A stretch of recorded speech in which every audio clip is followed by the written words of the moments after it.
Welcome to sociology classes. मैं हूं आपका दोस्त, आपका गाइड शिबू। आज हम लेजिस्लेचर के बारे में चर्चा करेंगे। आगे अगर हमें इंडियन गवर्नमेंट का स्ट्रक्चर को समझना है तो लेजिस्लेचर यानी कि विधायिका को समझना जरूरी है।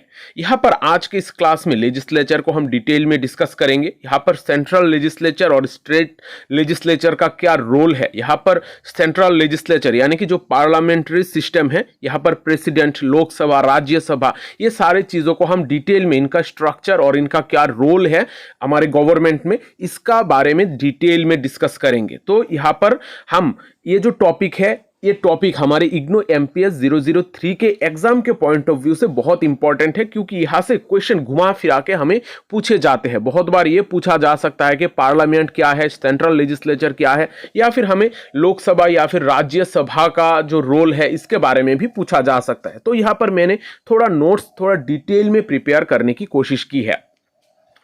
जब हम इंडियन गवर्नमेंट का स्ट्रक्चर की बात करते हैं, यहां पर मेन 3 ब्रांचेस या फिर ऑर्गन्स हम देख सकते हैं। Legislature, executive, judiciary. लेजिस्लेचर जो हमारे गवर्नमेंट के लिए कानून बनाता है, अलग अलग बिल्स प्रेजेंट करता है। फिर एग्जीक्यूटिव जो ये सारे कानून को एग्जीक्यूट करता है, इंप्लीमेंट करता है। और जुडिशरी जो ये सारे कानून को इंटरप्रेट करता है, देखरेख करता है, ये कॉन्स्टिट्यूशनली सारे चीज़ें सही ढंग से चल रही है कि नहीं चल रही है, इसके ऊपर नज़र रखता है। तो हर एक ब्रांच का अपना एक काम होता है, फंक्शन होता है। और आज के इस क्लास में हम लेजिस्लेचर को इन डिटेल समझने वाले हैं। लेजिस्लेचर यानी कि विधायिका। लेजिस्लेचर एक ऐसा बॉडी है, गवर्नमेंट का एक ऐसा बॉडी है जो लॉ मेकिंग के लिए रेस्पॉन्सिबल है। अगर कोई भी कानून बनाना हो, उसको अमेंड करना हो, तो इसका काम होता है, ये लेजिस्लेचर के द्वारा किया जाता है। लेजिस्लेचर हमारे स्टेट में भी हमें दिखाई देता है, स्टेट लेजिस्लेचर, और हमारे सेंट्रल में भी, यानी कि ऑल इंडिया बेसिस एक लेजिस्लेचर सिस्टम भी होता है, जहां पर ऑल इंडिया के लिए कानून बनाया जाता है। और स्टेट लेजिस्लेचर में एक स्टेट के लिए पार्टिकुलरली कुछ कानून बनाए जाते हैं। लेकिन इसके अलावा भी हम लोकल लेवल पे लेजिस्लेचर देख सकते हैं, जैसे कि ग्राम सभा, म्यूनिसिपैलिटी, ये सारे लोकल लेवल पे लेजिस्लेचर है। ये लेजिस्लेचर वर्ड आया है लेटिन वर्ड लेक्स से, जिसका मतलब है लीगल रूल थ्रू लेजिस्लेशन। हम अगर ट्रेडिशनली लेजिस्लेचर का मतलब समझने की कोशिश करें तो वहां पर लेजिस्लेचर का मेन फंक्शन होता था लॉ मेकिंग, यानी कि कानून को तैयार करना ही मेन फंक्शन होता है।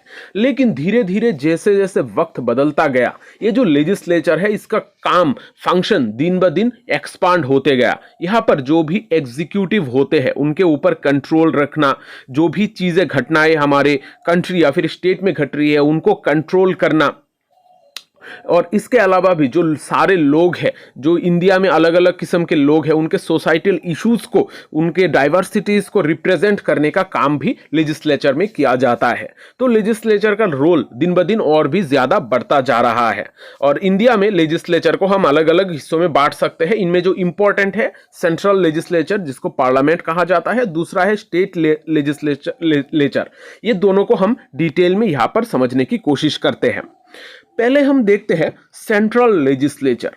सेंट्रल लेजिस्लेचर को पार्लियामेंट भी कहा जाता है। यहां पर जरा भी कंफ्यूज मत होइएगा, जो हमारा लेजिस्लेचर है उसको पार्लियामेंट नहीं कहा जाता है। बहुत बार यूज किया जाता है लेजिस्लेचर को पार्लियामेंट वर्ड के साथ, लेकिन जो सेंट्रल लेजिस्लेचर है उसको हम नॉर्मली पार्लियामेंट कहते हैं। अब पार्लियामेंट जो है, इसका नाम आप सभी ने सुना ही होगा, आप लोग बहुत सालों से ये सारी चीजें पढ़ाई करते आ रहे हो। पार्लियामेंट एक ऐसा लेजिस्लेटिव बॉडी है जो हमारे देश के लिए, हमारे कंट्री या फिर नेशन के लिए कानून बनाता है। यहां पर कोई स्टेट के लिए सिर्फ नहीं, पूरी की पूरी कंट्री, इंडिया के लिए एक साथ पार्लियामेंट में कोई भी डिसीजन लिया जाता है। कोई भी कानून हो, ये ऑल इंडिया बेसिस के लिए सेम तरीके से इसको इंप्लीमेंट करने की कोशिश की जाती है। यहां पर कानून को तैयार करना, सिटीजन को रिप्रेजेंट करना, और जो भी एग्जीक्यूटिव है, जो इसको एग्जीक्यूट करते हैं, उनके ऊपर नजरदारी रखने का काम भी पार्लियामेंट यानी कि सेंट्रल लेजिस्लेचर का होता है। इंडिया में अगर हम पार्लियामेंट की बात करें, पार्लियामेंट को हम मेन 3 चीजों से जोड़ते हैं, यानी कि 3 मेन हिस्से हैं इसका। प्रेसिडेंट, लोकसभा और राज्यसभा। प्रेसिडेंट लोकसभा और राज्यसभा के अलावा भी हम यहाँ पर बहुत सारे कमिटीज देखते हैं। कमिटीज के अलावा ऑपोजिशन पार्टी भी बहुत इंपॉर्टेंट रोल प्ले करता है। लेकिन यहाँ पर जो हमें ज्यादातर जरूरत पड़ती है, जो सबसे इंपॉर्टेंट चीज होती है पार्लियामेंट या फिर सेंट्रल लेजिस्लेचर का, वो है प्रेसिडेंट लोकसभा और राज्यसभा। प्रेसिडेंट जिसको नॉमिनेट किया जाता है लोगों के द्वारा, वहां पर जो लोकसभा और राज्यसभा में जो लोग होते हैं जिनको पहले से ही इलेक्ट किया जाता है, वो सारे लोग प्रेसिडेंट की चुनाव करते हैं। फिर प्रेसिडेंट जो है वो हमारा स्टेट का, हर एक स्टेट का हेड होता है, वो सारे स्टेट्स के रिगार्डिंग डिसीजन ले सकता है। यहां पर हमारा जो कॉन्स्टिट्यूशनल हेड है वो होता है प्रेसिडेंट।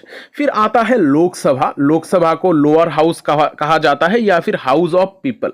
यहां पर जो ज्यादातर लोग होते हैं, जो भी लोग होते हैं, उनको यहाँ पर इलेक्ट किया जाता है लोगों के द्वारा। हम सभी लोकसभा इलेक्शन में अपना हिस्सा देते हैं।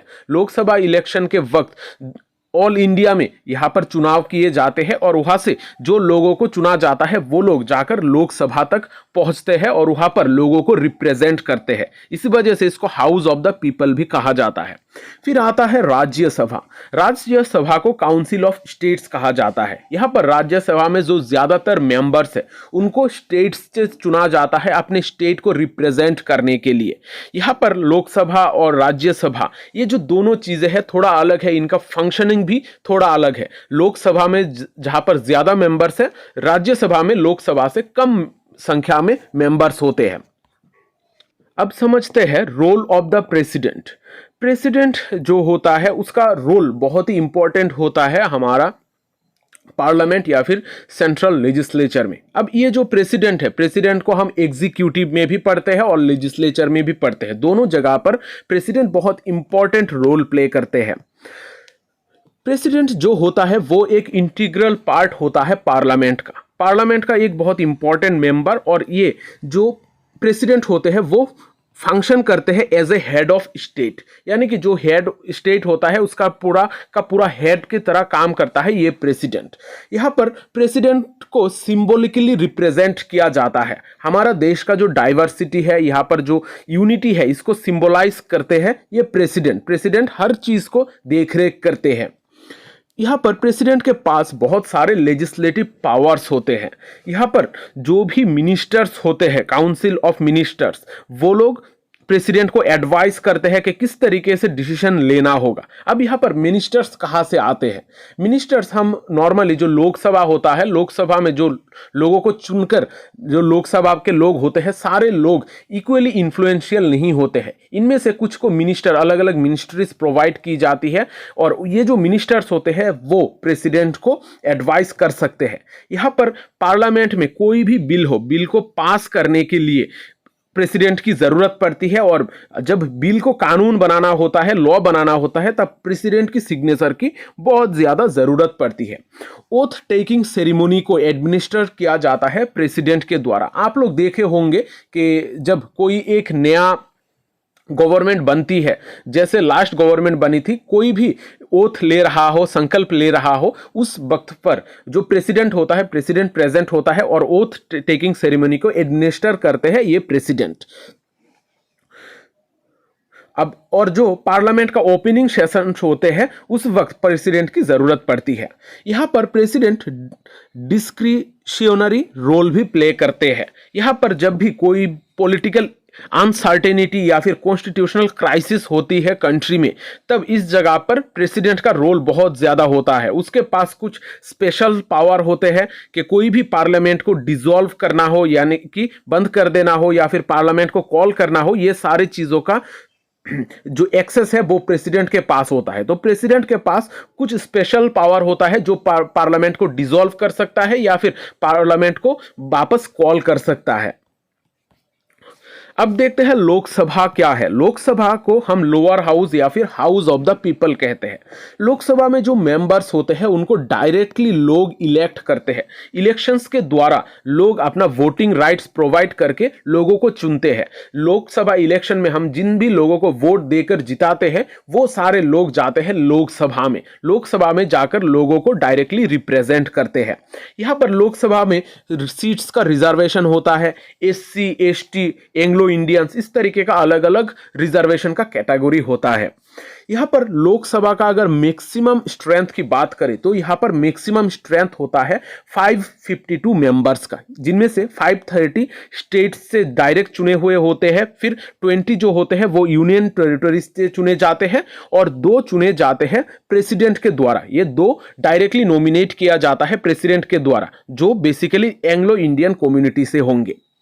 ये जो लोकसभा होता है, लोकसभा का टेन्योर 5 ईयर तक हो सकता है।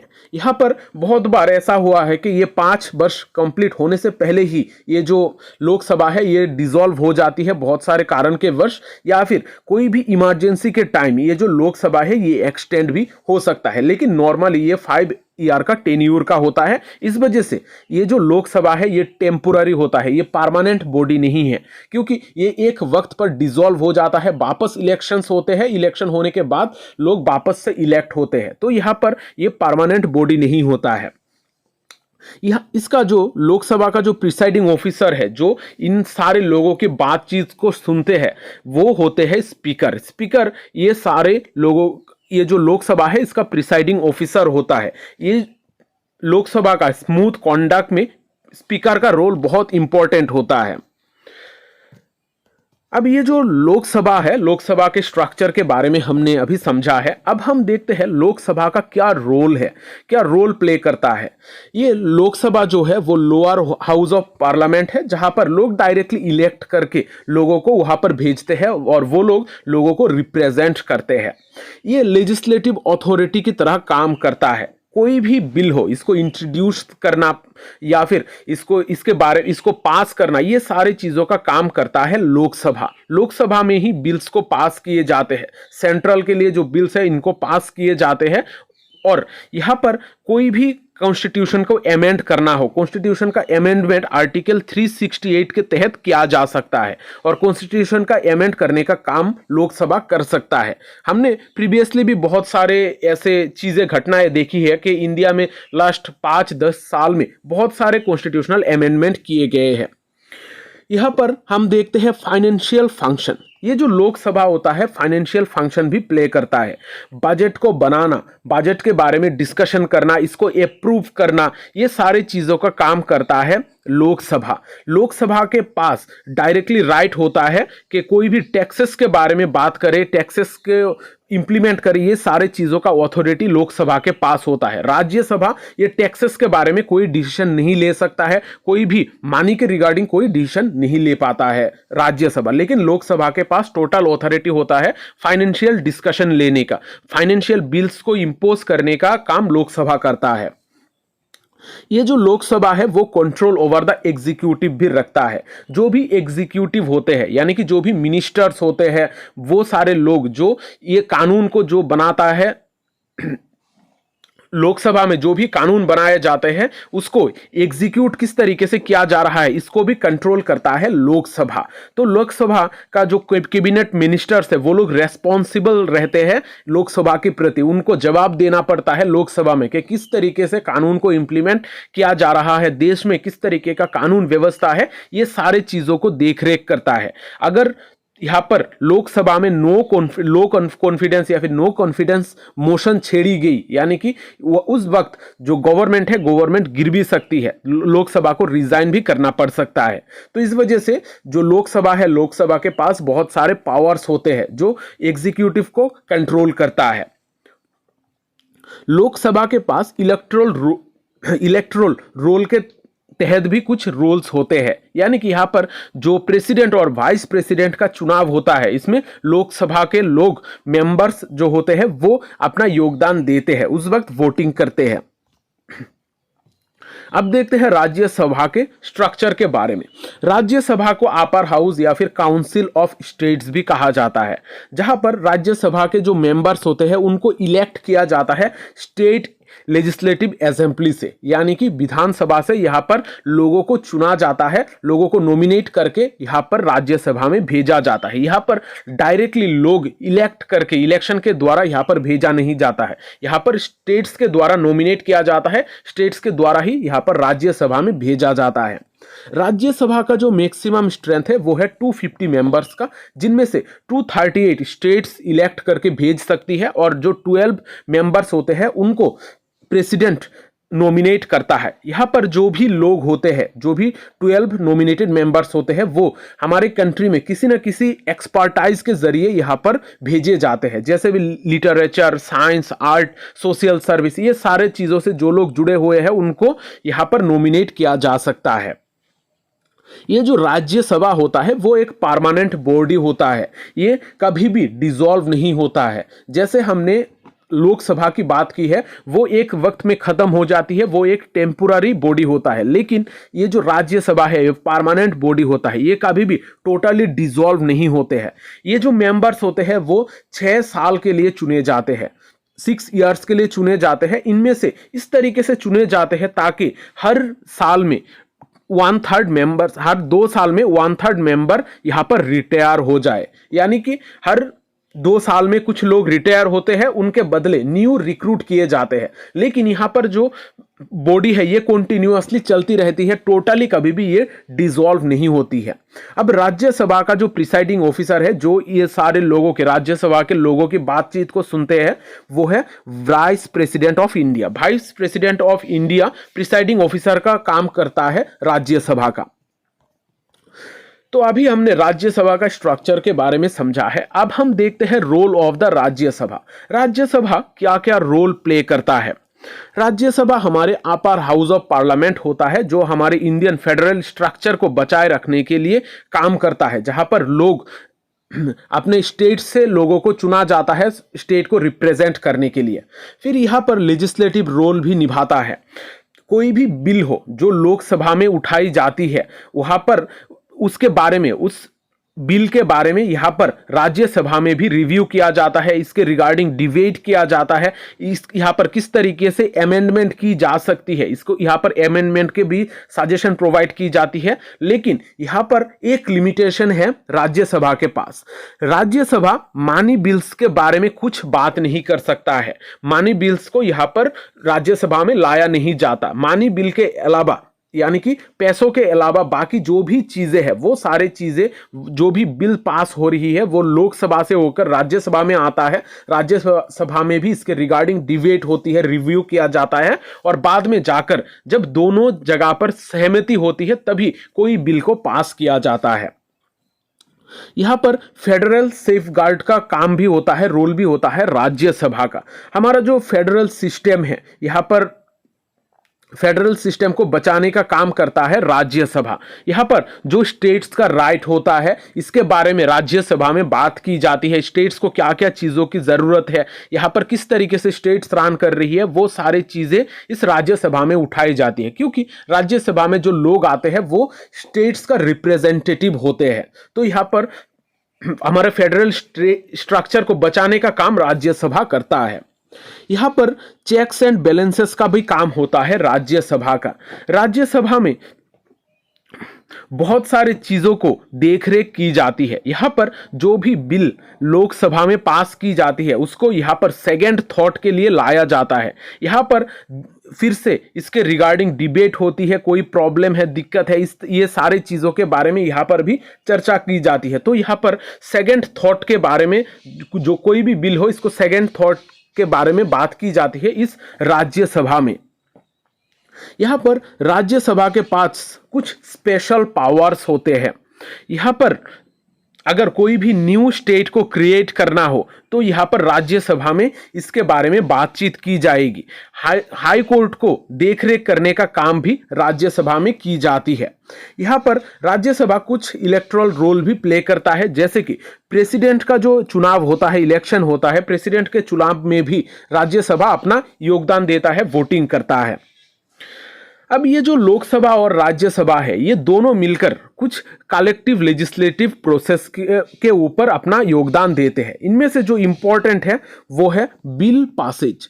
किसी भी बिल को पास करने के लिए ये जो दोनों हाउसेस है, लोकसभा और राज्यसभा, ये दोनों में आइडेंटिकल वर्जन को पास करना जरूरी है। यानी कि लोकसभा में अगर कोई बिल को पास किया गया और राज्यसभा में इसको पास नहीं किया गया है तो ये कभी भी कानून नहीं बन सकता है। कानून बनने के लिए सेम बिल को दोनों जगह पर पास होना होगा, दोनों जगह पर मेजोरिटी को इससे सहमत होना पड़ेगा। जब दोनों जगह पर मेजोरिटी इससे सहमत होंगे तभी कोई बिल पास हो सकता है। यहाँ पर जॉइंट सिटिंग का भी व्यवस्था होती है। जब भी कोई डेडलॉक या फिर इमरजेंसी सिचुएशन हो जाता है तब ये जो लोकसभा और राज्यसभा है ये दोनों एक साथ जॉइंट सिटिंग कर सकते हैं। लेकिन जो लोकसभा है उसके पास थोड़ा न्यूमेरिकल एडवांटेज होती है। लेकिन कोई भी डेडलॉक का सिचुएशन हो, कोई भी प्रॉब्लमेटिक सिचुएशन हो, इमरजेंसी का सिचुएशन हो, तब लोकसभा और राज्यसभा एक साथ जॉइंट सिटिंग कर सकते हैं। अब ये जो हमारा सेंट्रल लेजिस्लेचर है, सेंट्रल लेजिस्लेचर बहुत एक इंपॉर्टेंट रोल प्ले करता है हमारे इंडिया के अलग अलग कानून तैयार करने में। इनमें से लोकसभा और राज्यसभा ये दोनों का अपना अपना योगदान होता है। जहां पर लोकसभा में लोगों को रिप्रेजेंट किया जाता है और राज्यसभा में स्टेट्स को रिप्रेजेंट किया जाता है। और ये जो प्रेसिडेंट होते हैं वो हेड ऑफ द स्टेट की तरह फंक्शन करते हैं। तो यहाँ पर सारे चीज़ों की बहुत ज़्यादा ज़रूरत है एक इंडियन गवर्नमेंट को अच्छी तरीके से फंक्शन करने के लिए। अब हम देखते हैं role of state legislature. State legislature का क्या रोल होता है? स्टेट लेजिस्लेचर जो होता है वो बेसिकली हमारे स्टेट के रिगार्डिंग कानून को बनाता है, स्टेट के रिगार्डिंग कोई भी बिल को पास करना, ये सारे चीज़ों का काम करता है स्टेट लेजिस्लेचर। हर स्टेट का कुछ लेजिस्लेचर होते हैं। इनमें से बहुत सारे स्टेट्स जो होते हैं वो यूनिकैमरल और बहुत सारे स्टेट्स जो है बाइकैमरल होते हैं। ज्यादातर स्टेट्स यूनिकैमरल यानी कि यहाँ पर सिर्फ एक विधानसभा होता है, एक ही लेजिस्लेटिव असेंबली होती है। लेकिन बहुत सारे ऐसे स्टेट्स हैं जहां पर लेजिस्लेटिव असेंबली और लेजिस्लेटिव काउंसिल यानी कि विधानसभा और विधान परिषद ये दोनों हो सकते हैं। लेकिन ज्यादातर जगहों पर सिर्फ विधानसभा यानी कि लेजिस्लेटिव असेंबली ही होता है। अब ये जो स्टेट लेजिस्लेचर होता है इसका बहुत सारे रोल होते हैं। इनमें से जो इंपॉर्टेंट है वो है लॉ मेकिंग। स्टेट के रिगार्डिंग कोई भी लॉ बनाना हो, इस लॉ को बना सकता है स्टेट लेजिस्लेचर। तो स्टेट लेजिस्लेचर के पास कुछ लॉ मेकिंग का पावर होता है। फिर यहाँ पर अकाउंटेबिलिटी का देखरेख करता है स्टेट लेजिस्लेचर। जो भी स्टेट एग्जीक्यूटिव्स होते हैं यानी कि स्टेट्स के जो मिनिस्टर्स होते हैं वो सही ढंग से काम कर रहे हैं, लॉ को सही तरीके से इंप्लीमेंट किया जा रहा है कि नहीं, ये सारे चीजों के बारे में डिबेट डिस्कशन किया जाता है स्टेट लेजिस्लेचर में।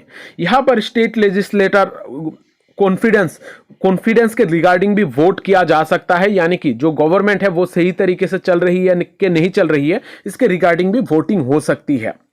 फिर यहाँ पर कुछ फाइनेंशियल पावर्स भी होते हैं स्टेट लेजिस्लेचर के पास। स्टेट के रिगार्डिंग बजट रिप्रेजेंट करना, यहाँ पर स्टेट में किस तरीके का टैक्सेस होंगे, ये सारी चीजें फाइनेंशियल पावर के रिगार्डिंग जो डिसीजन है वो स्टेट लेजिस्लेचर ही लेता है। जब हमारे सेंट्रल ऑल इंडिया के लिए एक ही तरीके का बजट और टैक्सेशन बनाया जाता है तब वो सेंट्रल लेजिस्लेचर यानी कि पार्लियामेंट के द्वारा बनाया जाता है। लेकिन जब स्टेट के रिगार्डिंग बजट या फिर टैक्सेशन की बात आती है तो ये स्टेट लेजिस्लेचर का पार्ट बन जाता है। यहाँ पर जो डाइवर्सिटी है, डाइवर्सिटी को मेंटेन करने का काम करता है स्टेट लेजिस्लेचर। यहाँ पर जो मेंबर्स होते हैं वो डायरेक्टली इलेक्टेड होते हैं। यहाँ पर विधानसभा के इलेक्शन के द्वारा लोगों को रिप्रेजेंट किया जाता है, चुना जाता है। यहाँ पर जो सारे लोगों को चुना जाता है वो सारे स्टेट लेजिस्लेचर में आते हैं और लोगों को रिप्रेजेंट करते हैं।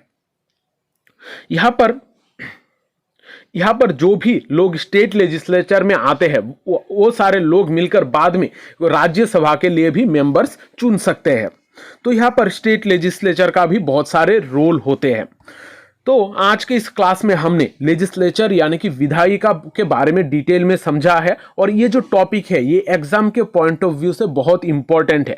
एग्जाम में यहाँ से बहुत सारे क्वेश्चंस बनते हैं, तो यहाँ पर जो भी टॉपिक मैंने पढ़ाई है उनको थोड़ा अच्छी तरीके से डिटेल में पढ़ के जाना, आपको बहुत हेल्प मिलेगी।